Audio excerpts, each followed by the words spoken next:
Hey, friends from Facebook family, it's Miss Ellen. Good afternoon.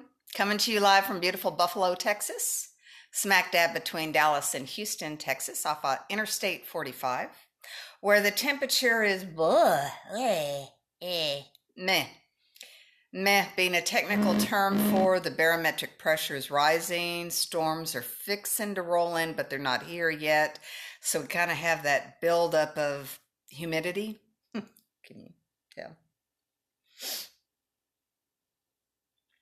You might not think that angels hang out at the Leon County Appraisal District office, but I think they do.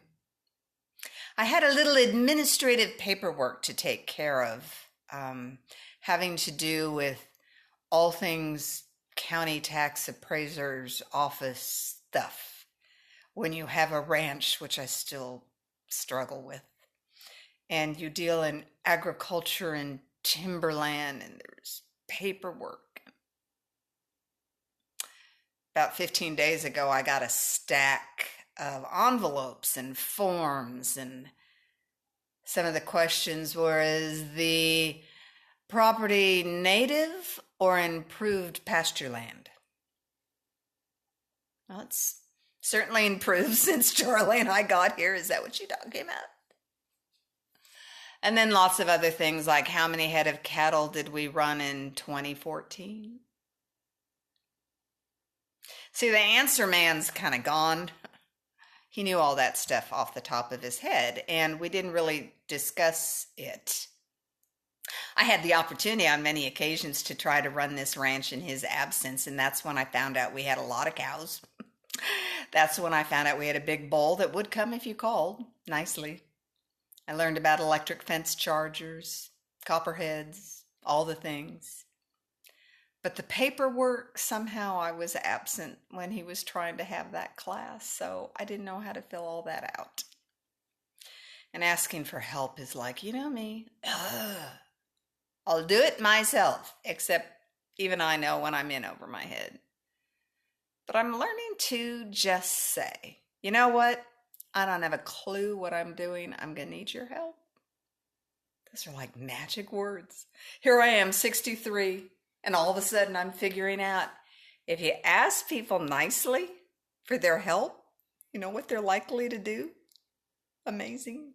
They're likely to help you.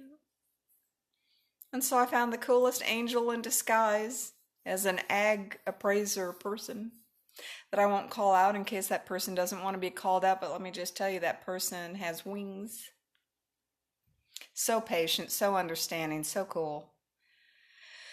Turned out after we looked at everything together, no more paperwork was actually needed at this point in time. Everything's good. I mean, when I tell you that my husband took care of everything, he took care of everything. Everything was set up so that I wouldn't have to go through all the angst and frustration and worry that I've gone through the last 2 weeks. But you know, it's one thing to just trust and hope, as Reagan used to say, trust but verify. So I'm really glad that I jumped some hoops and went through what it took to find out if I was doing it right. But I am learning so many marvelous lessons. Once again, I worried probably 14 and a half days longer than I needed to. All I had to do was pick up the phone. Hey, yo, got your paperwork. Don't understand them. You know, there's still that me chick, that Gumby me, that feels like either I should know everything, or I forgot everything I should know, or there's going to be a quiz, or I'm going to be judged, or I'm in big trouble. I don't know everything. Hands up. I don't know everything. There's a lot of things I don't know about. I bet the nice appraiser person doesn't know about all the ingredients in a hydrating facial mist. We all have our strengths, and the way we get along in this world more easily is by helping each other with our weaknesses. But in order to get that help, people aren't going to beat down my door and tell me that they're here ready to help. Believe me, I hope that would happen. It doesn't. There aren't these random knocks on the door, but I'll tell you what, when I've reached out, I've had help galore. Yes, it is pride, Lynn. It's stupid pride.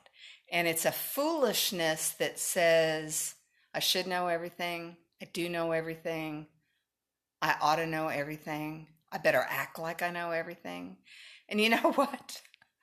I've lost jobs because of my pride. I've lost relationships because of my pride.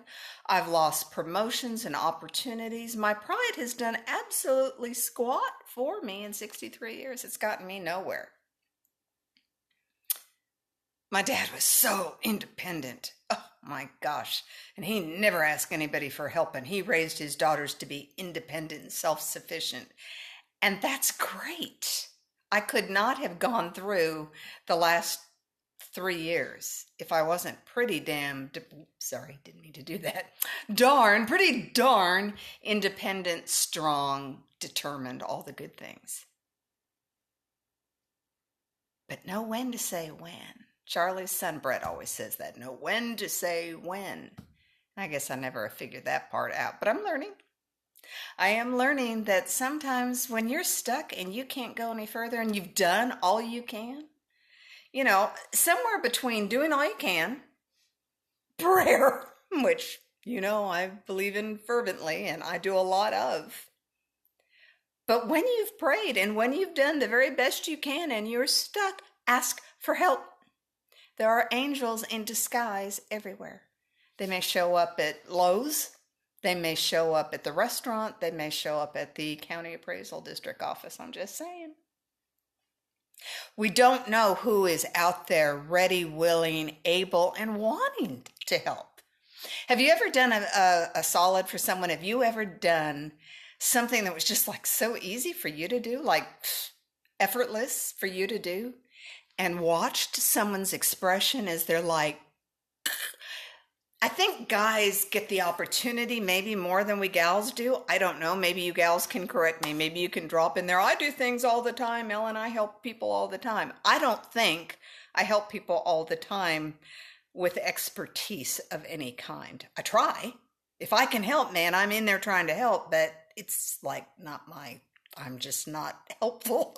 I'm not handy. I should say that. I've got a helpful heart, but I'm not very handy. So if you need your tire changed, I have a cell phone. I can call someone. But I still think of Darlene Morrison's husband, Billy Don Morrison, 25 years ago. I had a tire blowout in the middle of nowhere between Grand Saline and Wills Point, Texas. A stretch of country road with nothing. And I mean, once that tire blew, it was blown. And he just came up out of nowhere. He had that tire changed like so fast my head would spin. Most unassuming, kind man. And he wouldn't take money. He wouldn't take anything for it. It was his pleasure to do it. There are angels in disguise all the time. In the last year in particular, I've met several in human form. So I guess I want to shout out the angels in the county and remind all of us to help where we're able and to ask for help when we aren't. It is such a blessing to do someone a service. I mean, you feel so good.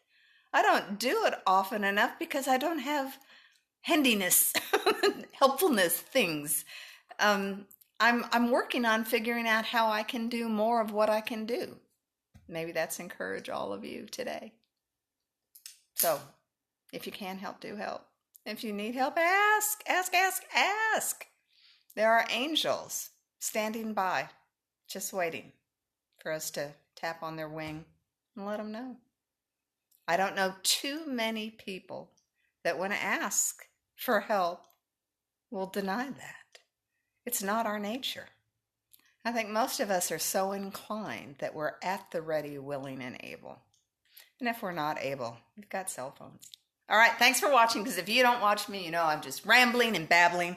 A lot of the way I process my deep, deep, deep thoughts in isolation is I ask you all to listen in. And that way, I'm not talking to myself. Y'all have a wonderful midweek. We've got the rest of it. We've got this now. Thanks for the help.